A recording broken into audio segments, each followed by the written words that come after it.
जय श्री कृष्णा। मैं संध्या शर्मा श्री चैतन्य महाप्रभु की कथा में आप सभी हरि भक्तों का स्वागत करती हूँ। जब कहा महाप्रभु ने मैं माँ से और पत्नी से अनुमति ले चुका हूँ तो संन्यास दीक्षा देने के लिए भारती महाराज राजी हो गए। प्रभु की प्रसन्नता का तो कोई पारावार ही नहीं रहा। प्रेम में बेसुध होकर सारी रात्रि भगवान नाम का कीर्तन करते रहे। आनंद के उल्लास में उठ उठकर पागलों की तरह नृत्य करते रहे। जिस प्रकार नवागत वधू से मिलने के लिए अनुरागी युवक बेचैनी के साथ रात्रि होने की प्रतीक्षा करता रहता है, उसी प्रकार महाप्रभु संन्यास धर्म में दीक्षित होने के लिए रात्रि के अंत होने की प्रतीक्षा करते हुए रहे। रात्रि भर निद्रा नहीं आई। निरंतर संकीर्तन करते रहने के कारण प्रभु के नेत्र सुबह सुबह अपने आप ही मुंदने से लगे। पक्षियों के कलरव को सुनकर प्रभु की तंद्रा दूर हुई। आसन पर बैठ गए। बेसुध पड़े आचार्य रत्न नित्यानंद जी आदि को प्रभु ने जगाया। सभी नित्य कर्म से निवृत्त हुए। गंगा जी में स्नान किया। प्रभु ने अपने भावी गुरुदेव के चरण कमलों में प्रणाम किया। दोनों हाथों से हाथ जोड़कर निवेदन किया, भगवान मैं उपस्थित हूँ, आज्ञा दीजिए, मुझे क्या क्या करना होगा। भारती जी ने कहा, संन्यास दीक्षा के निमित्त जिन जिन सामग्रियों की आवश्यकता हो उन्हें एकत्रित करना चाहिए। मैं अभी इसका प्रबंध किए देता हूँ। उन्होंने एक आदमी को सामान लाने के लिए कटवा भेज दिया। कंटक नगर निवासी नर नारियों को कल तक यही पता था कि केशव भारती जी उस युवक को संन्यास दीक्षा देने के लिए कभी सहमत नहीं होंगे, लेकिन आज जब उन्होंने सुना उस ब्राह्मण युवक को सन्यासी बनाने के लिए भारती जी राजी हो गए हैं, अब उसे शिखा सूत्र से रहित करके द्वार द्वार से भिक्षा मांगने वाला गृह त्यागी वैरागी बना देंगे। जनता का दुख का पारावार न रहा। क्यों न जाने प्रदर्शन मात्र से ही प्रभु के उनमें बड़ी ममता हो गई थी। कई स्त्री पुरुष आश्रम में आकर एकत्रित हो गए थे। कोई कहता अजी इस युवक को समझाइए, जैसी भी हो इसे इसकी माता के पास पहुंचा देना चाहिए। दूसरे कहते हैं अजी हम सब इतने आदमी हैं, संन्यास का कार्य होने ही नहीं देंगे। कोई कहने लगा ऐसा कैसे हो सकता है, ऐसे शुभ काम में हम जबरदस्ती नहीं कर सकते, जबरदस्ती करना हमारा धर्म नहीं है। कोई उद्दंड स्वभाव का युवक बोल पड़ा, अजी धर्म गया ऐसी की तैसी में, ऐसे धर्म में तो तेल डाल कर आग लगा देनी चाहिए। कहाँ के धर्मात्मा, यदि ऐसी ही बात है तो तुम क्यों नहीं संन्यास ले लेते। यह खा, यह रख, यह उठा, दिन भर करते रहते हो। औरों को बुढ़िया सीख बुद्धि दे, अपनी खाट भीतरों ले। तुम अपने जगह बेटा बेटी को छोड़कर सन्यासी हो जाओ, तब तो हम भी जाने। बूढ़ा शांति से चुप हो गया। दूसरों ने समझाया, देखो भाई इसे बकने दो, इसकी बुद्धि सठिया गई है।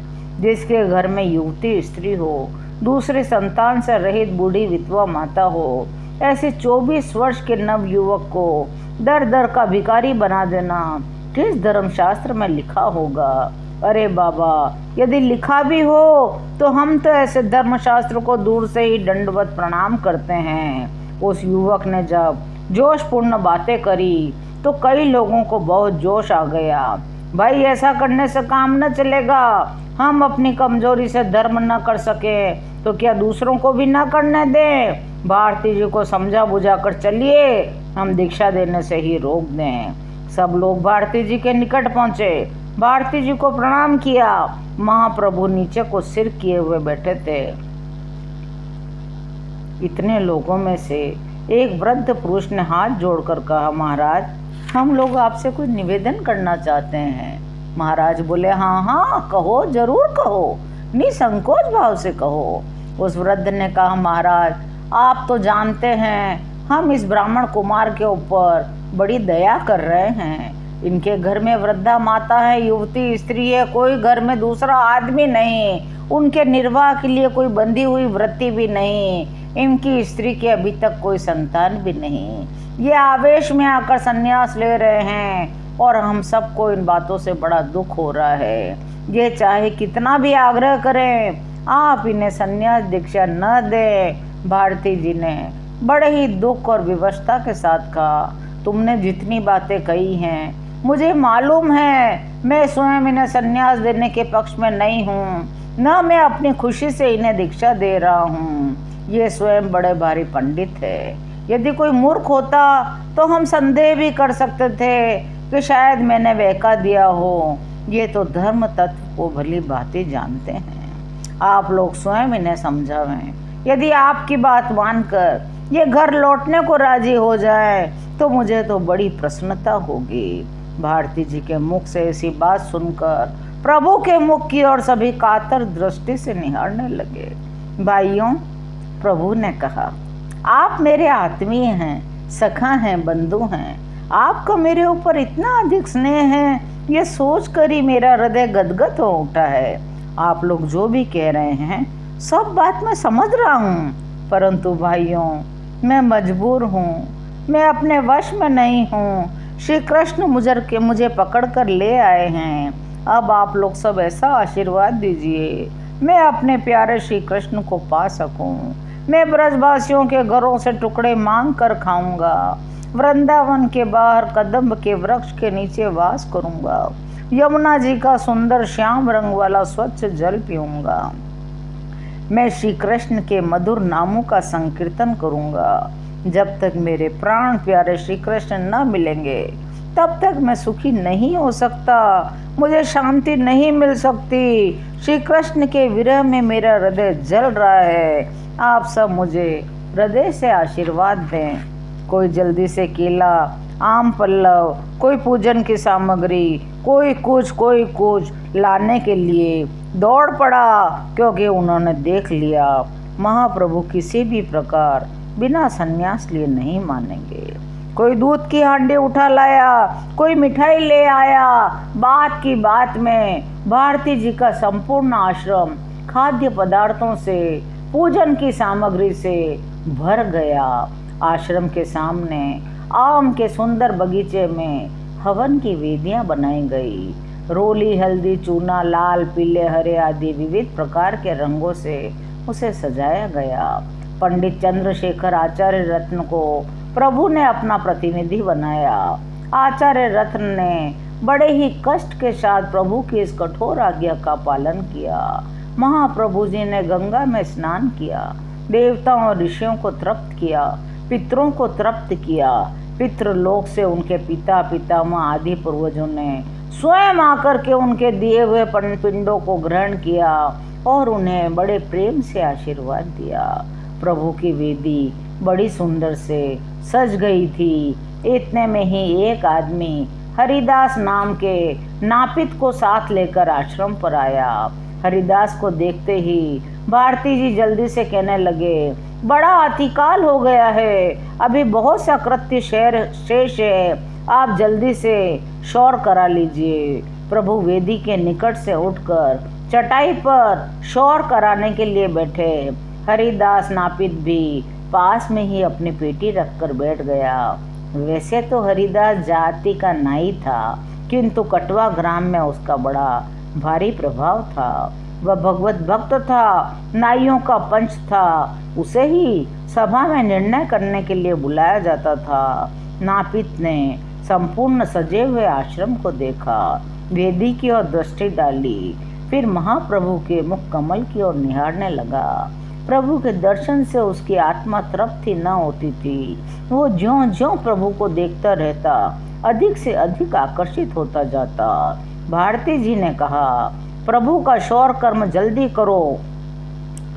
वे बोले, प्रभु भाई देर क्यों करते हो, विलंब हो रहा है, जल्दी अपना कार्य करो।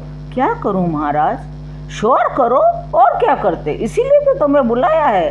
आपके बाल तो बहुत बड़े बड़े हैं, सुनता है मालूम पड़ता है आप अपने बालों को बनवाते ही नहीं। हाँ, यह तो ठीक है, किंतु संन्यास के समय संपूर्ण बालों को बनवाने का शास्त्रीय विधान है। नापित ने कहा, महाराज जी साफ बात है, आप चाहे बुरा मानिए भला, मुझसे यह निर्दयी काम तो कभी न होगा। आप आज्ञा करें, तो मैं अपने प्रिय पुत्र का वध कर सकता हूँ, पर इन काले काले घुंघराले बालों को काटने की सामर्थ्य मुझ में नहीं है। इन रेशम के से लच्छेदार केशों के ऊपर मेरा छुरा नहीं चलेगा। बहुत से नाई हैं कटवा में, किसी को भी बुला लीजिए। प्रभु ने अधीरता प्रकट करते हुए कहा, हरिदास, तुम मेरे शुभ कार्य में रोड़े अटका रहे हो। मैं श्री कृष्ण से मिलने के लिए व्याकुल हो रहा हूँ। तुम मेरे इस काम में सहायक बनो और अनंत सुख भोगो। श्री कृष्ण की कृपा से, मेरे आशीर्वाद से तुम सदा सुखी बने रहोगे। धन तो मेरे है नहीं, संतान चाहे मेरी आज ही मर जाए, मेरे सारे शरीर में गलित कुष्ठ ही क्यों न हो जाए, पर वो मुझसे यह काम नहीं होने का। हरिदास, बात सुनो।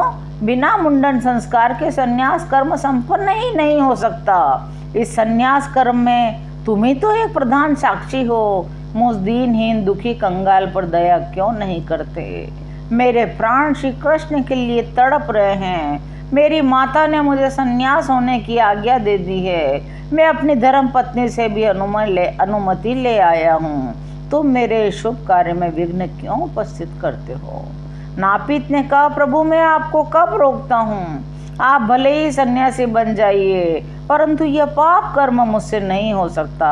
नहीं, अब यह बात नहीं होगी। यह काम तो तुम्हारे ही द्वारा होगा। तुम्हें जो भय हो मुझे कहो। सबसे बड़ा भय तो यही है प्रभु, इन सुंदर घुंघराले बालों को सिर से पृथक करने में मुझे बड़ा दर्द हो रहा है। मैं धर्म की प्रत्यक्ष क्षति देख रहा हूँ। यदि मैं आज आपके पवित्र बालों का मुंडन कर दूंगा, उसके बाद मैं सर्वसाधारण लोगों के सिरों को कैसे छूंगा? मैं जब आपके सिर का स्पर्श कर लूंगा तो किसी और की खोपड़ी को छू नहीं सकता, और ये बाल बनाकर ही तो मैं अपने परिवार का भरण पोषण करता हूँ। हरिदास, तुम आज से इस नापित पन्ने के कार्य को छोड़ देना, कोई दूसरा छोटा मोटा रोजगार कर लेना। मेरे इस संन्यास के प्रधान कार्य में तुम्हें तो सहायक बनना ही पड़ेगा। फिर रोते रोते कहने लगा, प्रभु आप तो मेरी गर्दन पर ही छुरी चला रहे हैं। प्रभु ने देखा यह किसी भी तरह राजी नहीं होता, तब उन्होंने अपने ऐश्वर्य से काम लिया। शौर करने के लिए आज्ञा दी। हरिदास, अब देर करने का काम नहीं, जल्दी से शौर करो। अब हरिदास विवश हो गया। कांपते हाथों से प्रभु के चिकने घुंघराले बालों को स्पर्श किया। आंसू बहाता जाता था, शौर करता जाता था, कभी रुक जाता, कभी श्री कृष्ण के नामों का उच्चारण करते हुए रोने लगता, फिर नृत्य करता, फिर शौर करता, फिर गाता, फिर नाचता, फिर रोता, फिर हंसता। इस प्रकार कहीं साय काल तक वह महाप्रभु के शौर कर्म को कर सका। हरिदास नापित का प्रभु ने प्रेम से आलिंगन किया। प्रभु का स्पर्श पाते ही वह बेहोश होकर पृथ्वी पर गिर पड़ा। जब होश में आया, उसने अपना सारा सामान उसी समय उठाकर भगवती भागीरथी के प्रवाह में प्रवाहित कर दिया और हरि का नाम जपने लगा। कटवा के निकट आज भी मधु मोदक नाम से उन मुड़े हुए केशों की और उन परम भाग्यशाली नापित की समाधियां लोगों को त्याग, वैराग्य और प्रेम का पाठ पढ़ाते हुए हरिदास के अपूर्व अनुराग की घोषणा कर रही है। लोग बाग आज भी वहाँ की पावन धूलि को अपने मस्तक पर चढ़ाते हैं। महाप्रभु गौरांग के गुणों के साथ ही हरिदास की अहेतु की भक्ति भी अमर हो गई। गौर भक्तों में हरिदास भी पूज्य बन गया।